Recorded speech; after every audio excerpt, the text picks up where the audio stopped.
ঝট করে ভেঙে গেল ঘুম। টেলিফোনের ঘন্টা। সঙ্গে সঙ্গে শুনলুম ঘরের দেয়াল ঘড়িটা চিৎকার করছে। 1, 2, 3, 4।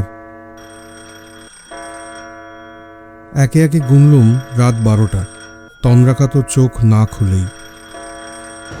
আরো দুটো শব্দ এলো কানে, বাজের গর্জন আর বৃষ্টির শুরু। নিজের ডাক্তারি জীবনকে ধিক্কার দিতে দিতে ধর্মর করে উঠে বসলুম বিছানার উপরে। এই সলিলাক্ত দুপুর রাত্রি, নিশ্চয়ই কোনো রোগী।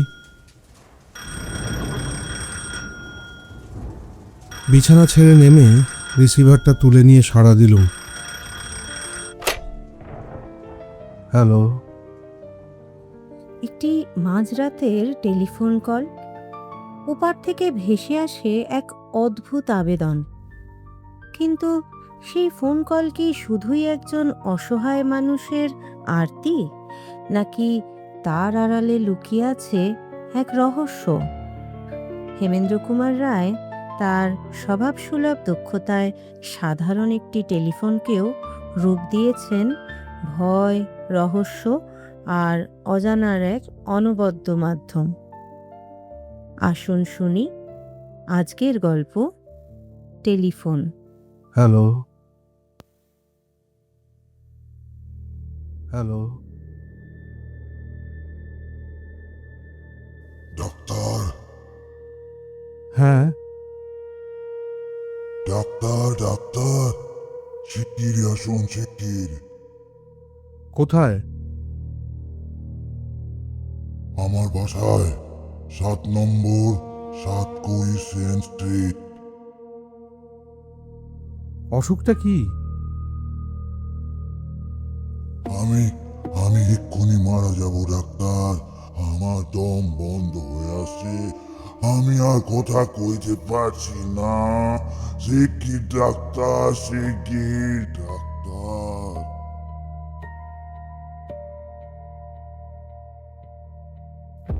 আর কোনো সাড়া নেই। রিসিভারটা রেখে দিয়ে কি করব ভাবতে লাগলুম। জানলার উপরে শোনা গেল দমকা ঝোড়ো বাতাসের করাঘাত, কিন্তু শেষটা যাওয়াই স্থির করলুম।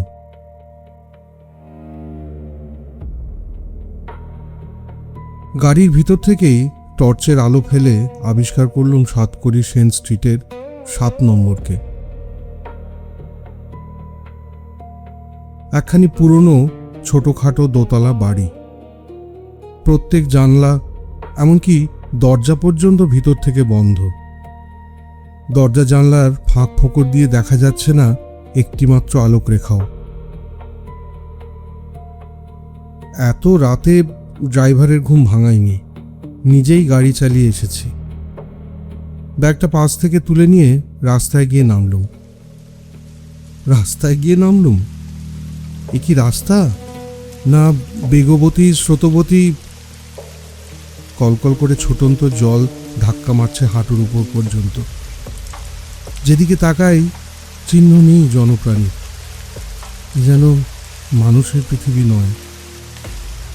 কেবল মানুষ কেন, পথচারী কুকুর, বিড়াল এবং রাত্রির পেঁচা বাদুড়ও যেন আজ আকাশে এই পৃথিবী ছেড়ে পলায়ন করেছে কোথায়, কেউ জানে না। কেবল দীপ্তনেত্র গ্যাস পোস্টগুলো পায়ের তলায় নিজেদের অভাবিত প্রতিবিম্ব দেখে দাঁড়িয়ে আছে স্তম্ভিতের মতো। কি কনকনে ভিজে বাতাস, আর ও বৃষ্টি, না নৈশ পৃথিবীদের পায়ের মলের শব্দ। শীতে কাঁপতে কাঁপতে 7 নম্বর বাড়ির কাছে গিয়ে সদর দরজায় কড়া নাড়তে লাগলুম সজোরে। হঠাৎ খুলে গেল দরজাটা। বাড়ির ভেতরটাও অন্ধকার।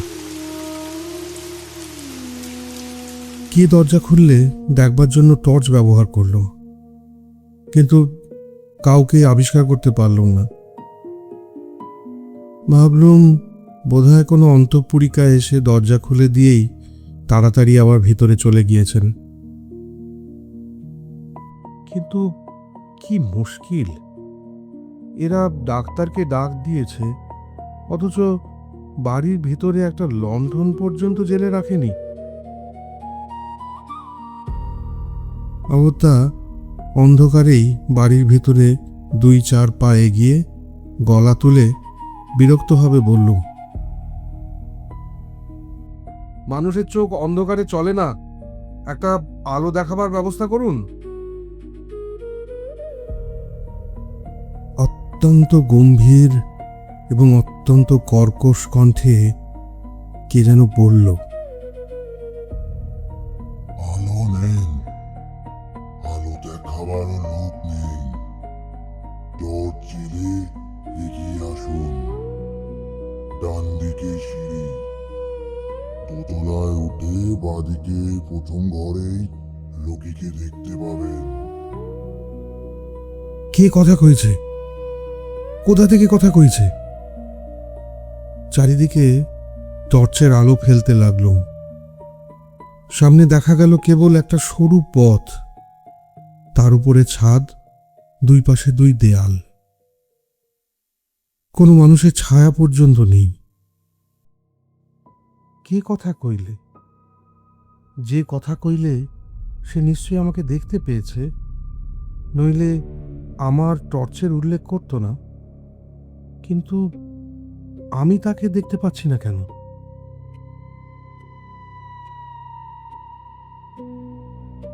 ডাক্তার, ডাক্তার, নির্বোধের মতো দাঁড়িয়ে রইলে কেন?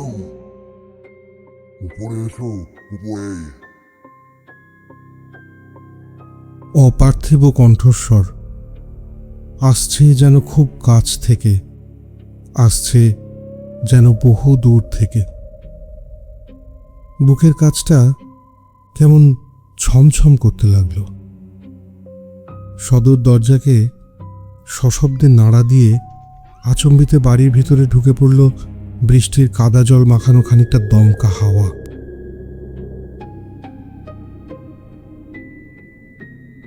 আমি আর দাঁড়ালুম না, নিজের দুর্বলতায় নিজেই লজ্জিত হয়ে সামনের দিকে এগিয়ে চললুম।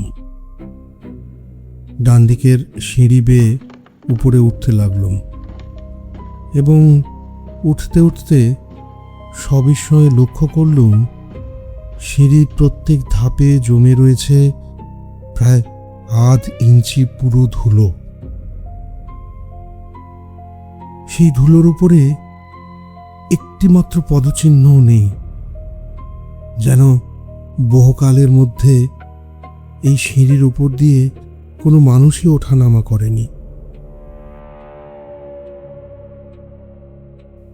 আরেকটা ব্যাপার অনুভব করলুম, আমার চারিদিক ঘিরে যেন কোনো মৃত বা জীবন্ত অদৃশ্য বিভীষিকার ধারণাতীত উপস্থিতি, যেন আমার প্রত্যেক পদক্ষেপ লক্ষ্য করছে তার জাগ্রত চক্ষুহীন দৃষ্টি।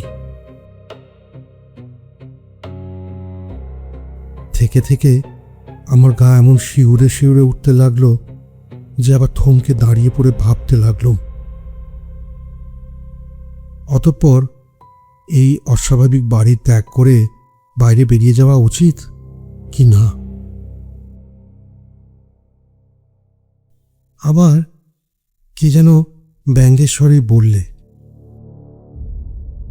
ডাক্তার, কত মোড়ার হাড় নেড়ে ছেড়ে তুমি রাতের পর রাত কাটিয়েছ, কত পচা গলা মরা দেহ কেটে কেটে ডাক্তারি পাশ করেছো তুমি, তবু তুমি ভয় পাচ্ছ কেন ডাক্তার?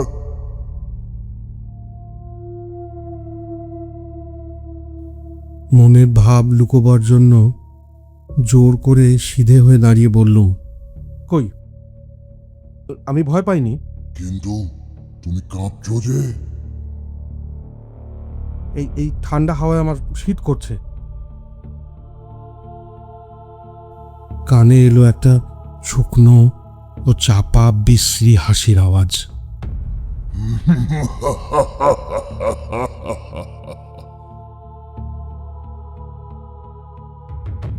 দারুণ ক্রোধে জেগে উঠল আমার পুরুষত্ব। বেশ চেঁচিয়ে বললুম, কারুর হাসি শোনার জন্য আমি এখানে আসিনি, আমি এসেছি রোগী দেখতে। বাঁ পাশের ঘরের ভিতর থেকে শোনা গেল, উত্তম,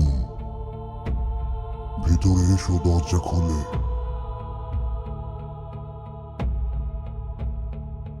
দরজায় বার কয়েক ধাক্কা মারলুম, খুলল না।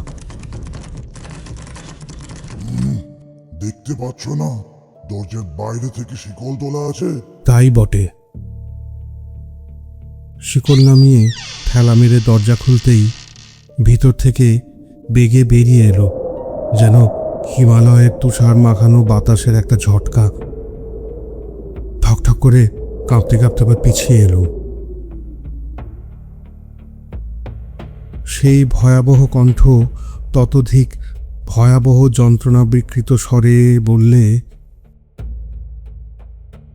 এসো এসো, আর দেরি করো না ডাক্তার, আর দেরি করো না, আমার দম বন্ধ হয়ে আসছে, আমি আর কথা কইতে পারছি না ডাক্তার, ডাক্তার। নিজেকে সামলে নিয়ে ঘরের ভিতরে গিয়ে দাঁড়ালুম। ঘুটঘুট করছে অন্ধকার, নাকে লাগলো গলিত শবের দুর্গন্ধ। সেটা আমলে না এনে টর্চ জ্বালাবার উপক্রম করতেই কি আবার বললে, আলো ছিল না ডাক্তার, আলো ছিল না। কেন? আতঙ্কে আটকে উঠবে, মূর্ছিত হয়ে পড়ে যাবে।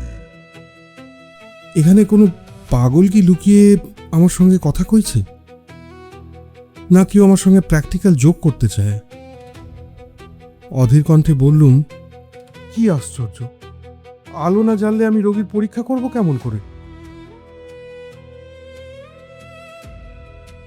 তবে চলো আলো। জ্বাললুম।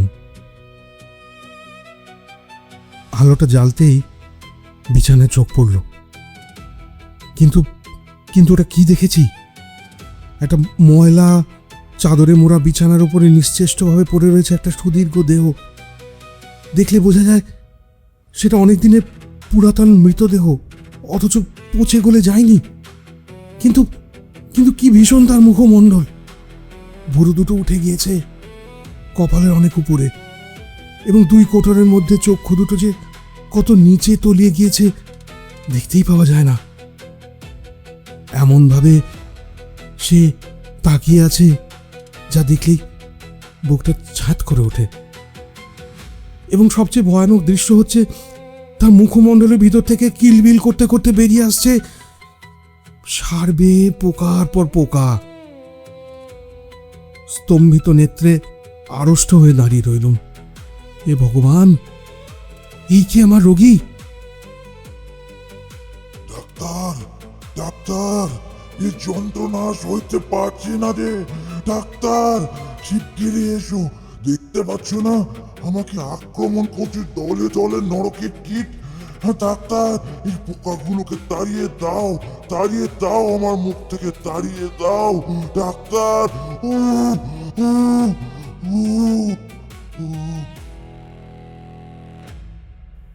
বেশ বুঝতে পারলুম সেই রোমাঞ্চকর অমানসিক কণ্ঠস্বরটা বেরিয়ে আসছে ওই হাঁ করা মুখবিবরের ভিতর থেকেই।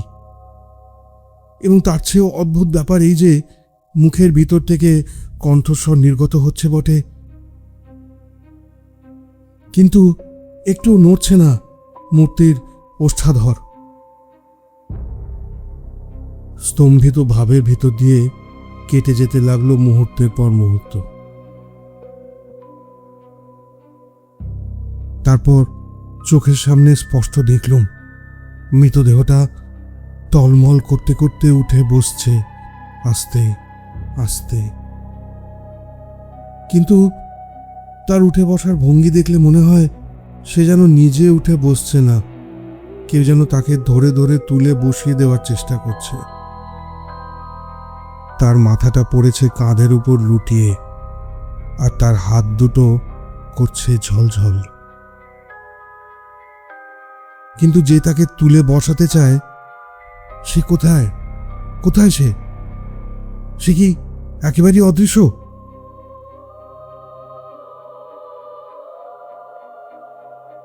আচম্বিতে মৃতদেহটার কাঁধের উপরে লটকে পড়া মুন্ডটা ধীরে ধীরে সিধে হয়ে উঠল এবং ধীরে ধীরেই আমার দিকে তার দৃষ্টিহীন চক্ষু কোটরের অনেক তলা থেকে যেন চকচক করতে লাগলো।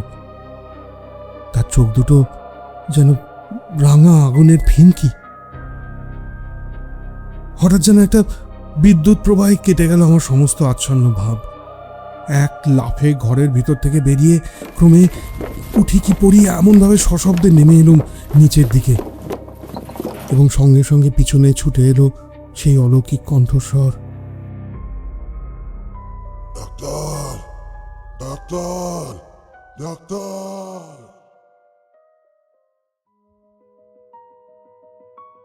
দিন তিনেক পরে সাহস সঞ্চয় করে এক সকালে কৌতূহলী মনে আবার হাজির হলুম 7 নম্বর সাতকড়ি সেন স্ট্রিটে। দেখলুম বাড়ির সদর দরজায় তালা দেওয়া এবং বাড়ির দেওয়ালে ঝুলছে ভাড়াপত্র। এই বাড়ি ভাড়া দেওয়া যাইবে। অবাক হয়ে ভাবছি, এমন সময় পিছন থেকে শুনলুম, ডাক্তারবাবু, আরে ও ডাক্তারবাবু, এখানে কেন? ফিরে দেখি আমারই পরিচিত লোক। এই অঞ্চলেই তার বাস। বললুম, দিন তিনেক আগে এই বাড়িতে একটা রোগী দেখতে এসেছিলাম, কিন্তু আজ দেখছি সদরে তালা দেওয়া। ডাক্তারবাবু, বাড়ি ভুল করছেন। এ বাড়ি তো আজ প্রায় 1 বছর ধরে খালি পড়ে আছে। বাড়িখানার ভারী বদনাম, কেউ নিতেই চায় না। আসল কথা চেপে গিয়ে জিজ্ঞাসা করলুম, আচ্ছা, এ বাড়ির শেষ ভাড়াটে কে? ও, ভুবনেশ্বর বাবু। তিনি এখন কোথায়? উনি এখন পরলোকে। এই বাড়িতেই তিনি মারা যান? হ্যাঁ, হার্ট অ্যাটাকের ফলেই তিনি মারা যান। তার আত্মীয় স্বজন কেউ না থাকায় পাড়ার লোকেরাই উদ্যোগী হয়ে তার সৎকারের ব্যবস্থা করে। কিন্তু পরলোকেও কি টেলিফোন যন্ত্রের ব্যবস্থা আছে? কারণ ভুবনেশ্বরবাবু তার পরও বার কয়েক আমার সঙ্গে সংযোগ স্থাপন করেছিলেন। প্রতি শনিবারেই রাত 12টায় ফোনের ঘণ্টা বেজে ওঠে, আর সেই ভয়ানক কণ্ঠস্বরে শুনি, ডাক্তার, ডাক্তার, শিগগির এসো, শিগগির, ডাক্তার।